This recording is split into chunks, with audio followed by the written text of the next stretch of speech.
So I'm deciding to make this live edge table into an ocean themed live edge table, and I'm going to show you guys how to do that.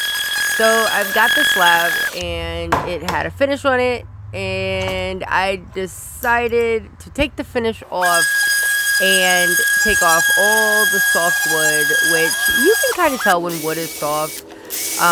If you take your thumbnail and you like poke it in to the wood and it dents.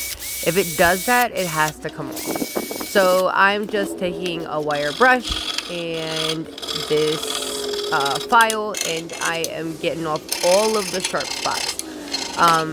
I want the edges round over so that way, look at that grain. Woo!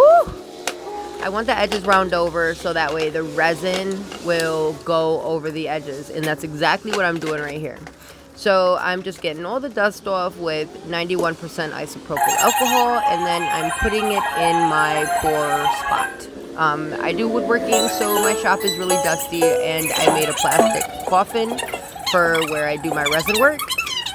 This is Moss Epoxy's Art Pro resin, and the pigment pastes are from Just Resin and Eye Candy Pigments. So I will link everything in the description below as to all the tools I'm using, all of the resin products I'm using. The white and the stuff I spray on top of it is from my store. It is my wave kit. I do my white pigment and then, like I said, sell magic. So here I just take my hand and I kind of blend the colors so that way it just looks more realistic. I use 3 different blues, and this just adds a bunch of depth to me. If you've ever been to like the tropics, anything tropical, this is really the look that I go for on my oceanscape pieces. So I'm just making sure that I break all of the surface tension with my hand, and then once I break the surface tension, it's gonna go in those places a lot easier. So I go through at the end and I make sure that the resin is where I want it to be. And then I take my white, and yes, the white is mixed with resin. I don't just put a white pigment on there and then blow it. You mix the white in with the resin. And I hit it with the torch, and this is going to lower the viscosity of it, and it's going to make it just flow over the slab a little bit easier. So I wanted to get a close-up, so I went and grabbed the video real quick. Sorry about that.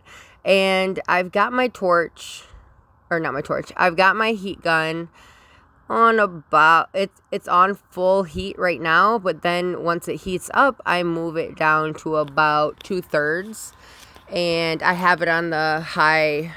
It's a Seek 1 heat gun, and like I said, I'm gonna link it down below. It's like a $25 heat gun.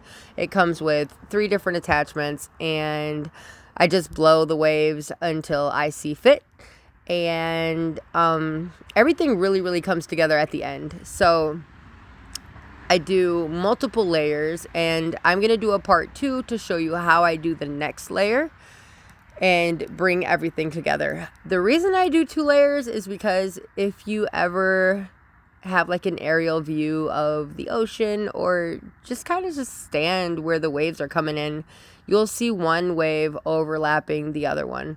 And that depth right there is everything to me. Like, I love the realism that I can bring into my pieces, especially with the cells and the lacing that's provided from the cell magic.